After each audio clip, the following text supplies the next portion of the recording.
Hi, you're listening to the Ento Podcast with me, Ross. So this episode is going to be talking about the recent Insects as Food and Feed seminar that was held down at the Royal Agricultural University in Cirencester in the UK. But before we get started, a bit of housekeeping. So today's show is brought to you by Cric8. Cric8, it's KRIC8.co.uk. And if you're in the UK, you can go to their website and buy the flavoured crickets and the dried products that we have. Well, we've got the cricket protein powder and the whole dried crickets.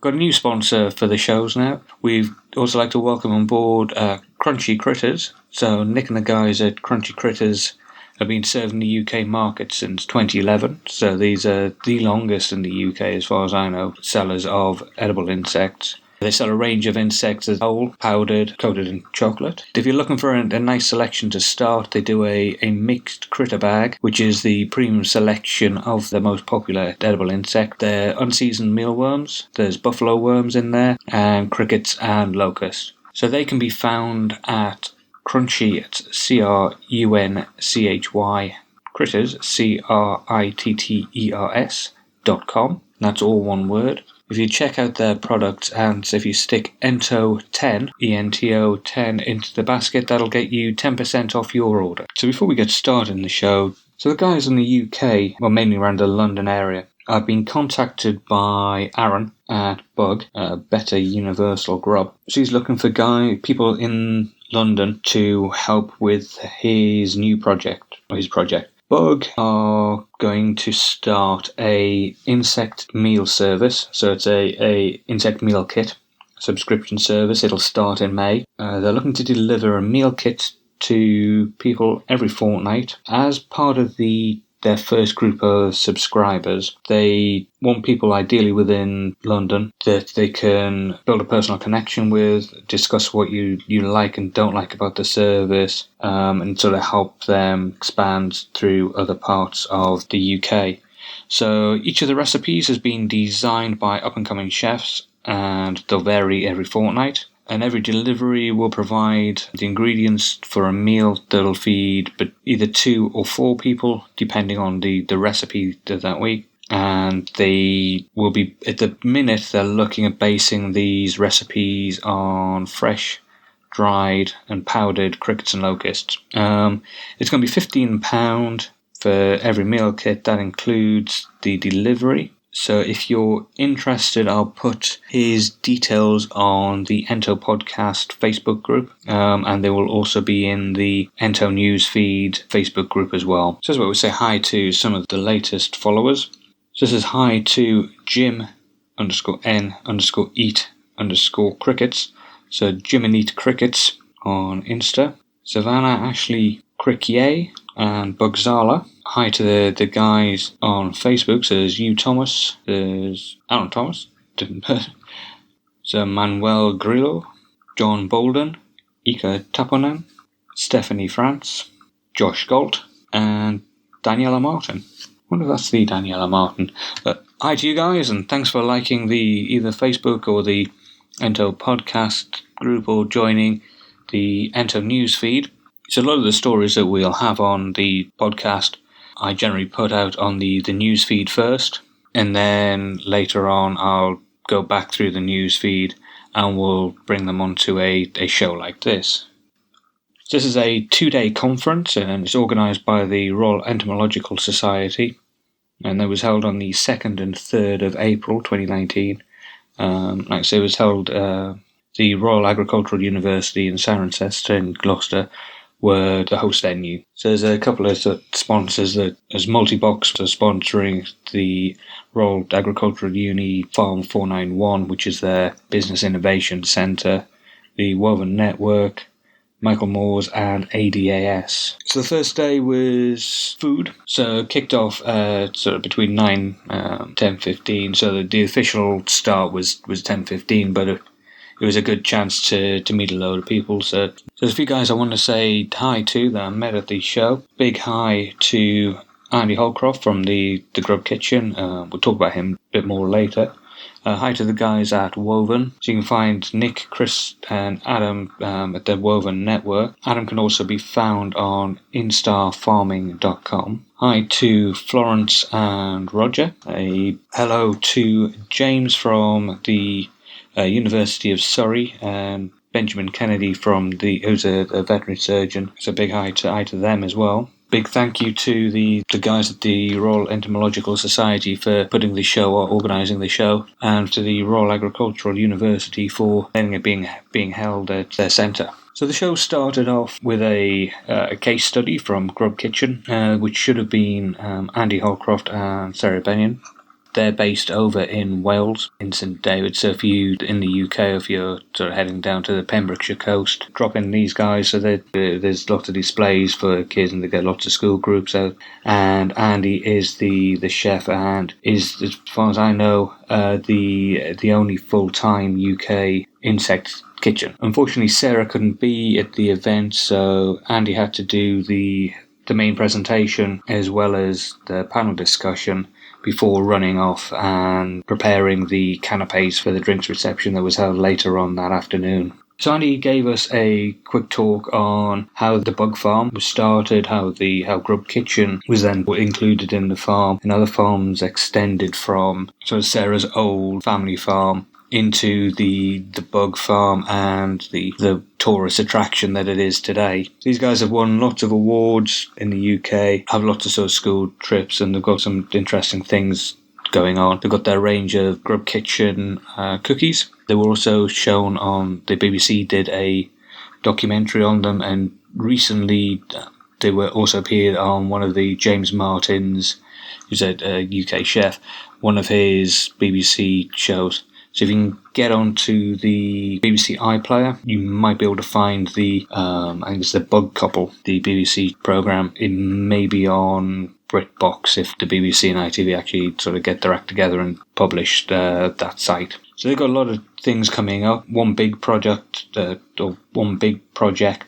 was something called Vexo, VEXO, which Andy sort of just gave the name, said it's quite an exciting project, but wasn't able to give us any more details. So hopefully we'll have more details coming out in the next couple of months, and we'll be able to let you guys know what's going on. Andy did also say that they had just completed a separate kitchen area, I suppose probably the best way to describe it.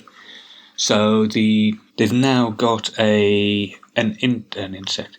They've now got an outside kitchen away from the normal Grub kitchen, where they're able to work on new recipes, have school groups, have cooking classes, have that sort of thing in a designated area. I believe they were also looking at trying to rent that space out and try and have a it's not how he described it, but it's how I'll describe it. Sort of a Noma-style insect area. I'm presuming the guys will get more time and more space to experiment with insects and the things that they can be made with them. Recently in the UK, there's been a dog food release called Yora.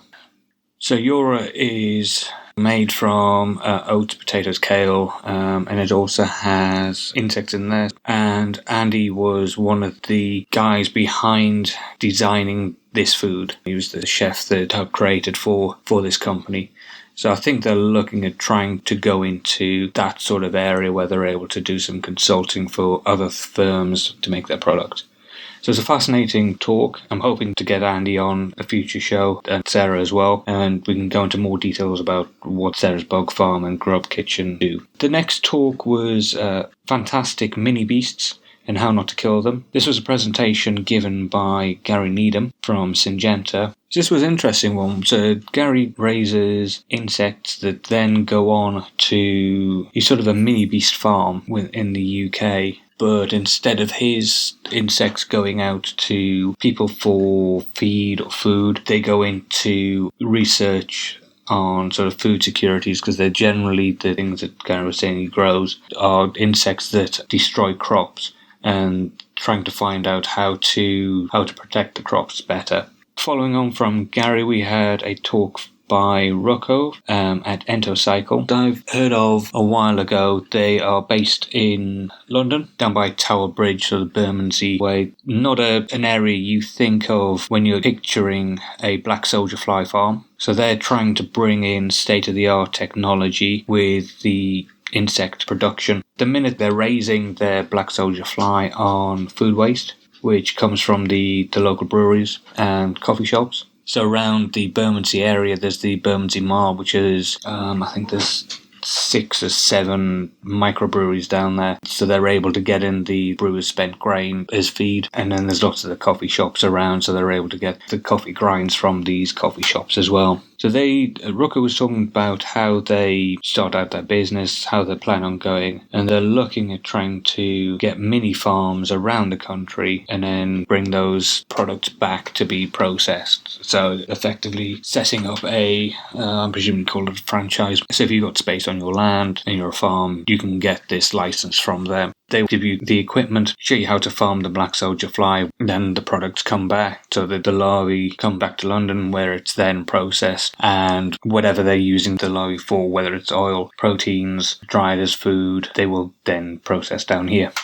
There was a panel discussion just where we were able to ask the guys who'd had the presentations questions. The guys at Ento Cycle got quite a lot of questions, mainly about how they were moving product around the country. And then I said there was the drinks reception, which was held at Farm 491, which was a short walk from the main campus that we were on. So there's another time for us to meet each other, have a talk about what we'd listened to, have a chance to talk to some of the speakers before Andy brought out the canapes. So we had a big table. There'll be pictures in the show notes, but I posted, and other people who attended posted the pictures on Twitter as well. So we had a selection of cookies. There were some dried insects, so there was black crickets, house crickets, mealworms, mealworms, buffalo worms, and dried sago grubs. And he'd also brought along the cookies that they make. We had a mealworm hummus dip, a black ant pate, some black cricket pakoras, which were really, really nice. Nice spice to them. The whole cricket's in there. I'm presuming Andy also would have incorporated an insect powder within the pakora mix. Really nice. But the thing that went down the best with the people I spoke to and myself was their version of a sausage roll. So it was an insect roll. So we had slices in a pastry, looked just like a sausage roll would do, other than the colour of the meat. So obviously it wasn't pink. I don't believe Andy sort of said what insects were in there, but there was a nice selection. And again, tasted wonderful. So if you go to Grub Kitchen and he's got the pakoras on and the sausage, the insect roll, definitely try those if they're on a tasting platter. So after the drinks reception, there was the conference dinner. That was held in one of the university dining rooms. And after dinner, we had an after-dinner talk from Andrew Swift, who's the director of the science division for FERA. His talk was the insect biomass conversion, clean growth and agricultural productivity under UK industrial strategy. An interesting talk where basically explained how the UK is lagging behind in other European countries in using insects as a biomass converter. So I know where I am, we've got the big biogas generator that's been put in. I'm not sure how many millions that's cost us as taxpayers, but if we'd gone, so we could have probably saved a lot of money if we'd built a black soldier fly farm and put things in. But this seems to be the way that other countries are going. It's something that the UK is looking at, but what with Brexit and everything, it's been sort of pushed further and further back. And like all things in government, there's too many people involved. There's not one party looking at it. I think Andrew said there's sort of 13 different parties looking at a sustainability in the UK type situation. It was interesting. It seems like there's some big companies who are on board with using insects as a biomass converter, and we'll have to see how it goes. At the minute, the UK government's got other things that it needs to pull its finger out and try and sort out. Day 2 should have been about feed, but as you also heard previously, the last couple of talks in day 1 were about feed as well. So it was mainly a feed conference, but still very interesting. So we started off with a talk or a presentation by Paul Wright, who's the MD of Multibox. This was about Multibox and the wider industry. Multibox, for people outside the UK, are a black soldier fly farm. Started 3-4 years ago and have been steadily growing. They do quite a lot of research into best ways of producing black soldier fly, and so we had an interesting talk from Paul about where his company fits within the European market. The next talk was something I hadn't heard of before, and that was antimicrobial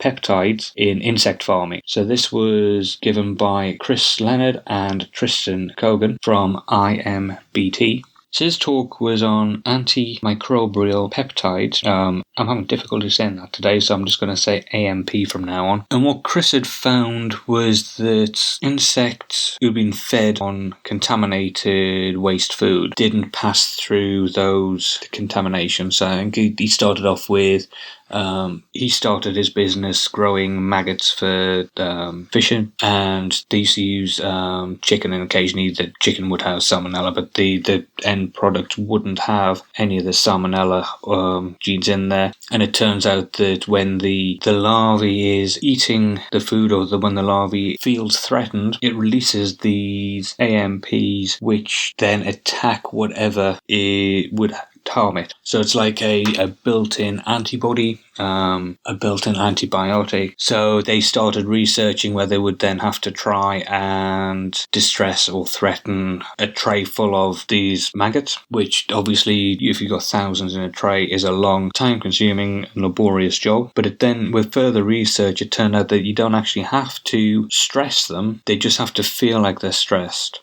So if you're able to put them into a medium or into an environment where they feel stressed, they release these AMPs naturally, and then you can use those further down the line as a natural antibiotic. I got lost a couple of times, to be honest, but it was fascinating what they were doing. But that was Chris and Tristan from IMBT. The final talk of the day should have been Can Insects Bring Home the Bacon?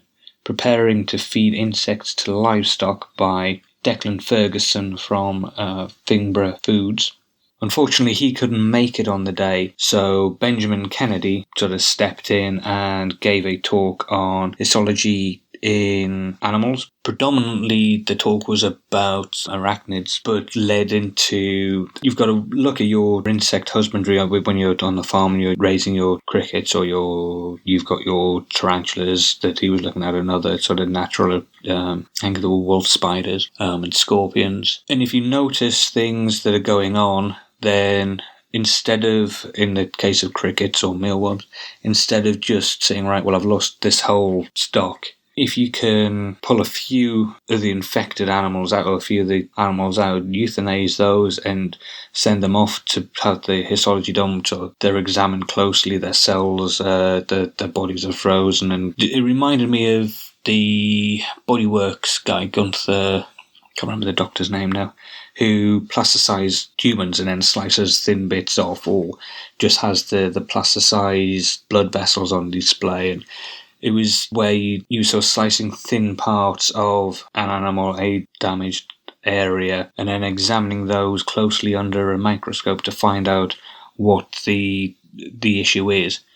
And if you're able to work out what the issue is early enough, you can obviously fix it, rather than just saying, great, half my farm, or my farm's now useless, I'm going to have to euthanize all of the crickets. Well, there should be a way of doing it. I'm not doing his talk justice. He had some really, really great pictures on there, and I'm hoping to get him on so we can have another chat about the histology, what the role of the vet plays within insect farms, and whether people who are starting out on this, and whether they're going down a Horizon Crickets route and they're having an urban farm, or whether they're going a big box farm, trying to find a specialist in that area. I naively thought that any vet would know a bit about it, but obviously there's lots of different species of animals. so the vets can be trained generally on issues, but you really need to sort of niche down onto these things. And Benjamin, his main area are invertebrates and exotics. So overall, I enjoyed both days. Even though it was mainly a feed conference, it's a third one I know they've had, sort of subgroup of the Royal Entomological Society, and it's something they do. So my first one was 3 years ago. It's held down in a small room in London, and I think we had, I'd probably say 20, maybe 30 people. It was a one-day event, and it was good to sort of meet everyone. Now, there were, for the dinner on day one, I believe there was nearly 40 people there. Different people turned up on day two. There were a few of us who had both day tickets. But it's really good. So if you're in the UK, they'll be doing it again next year. It's usually about the same sort of time, beginning of April. I'll keep an eye out on the Ento Newsfeed Facebook group or on the Ento Podcast.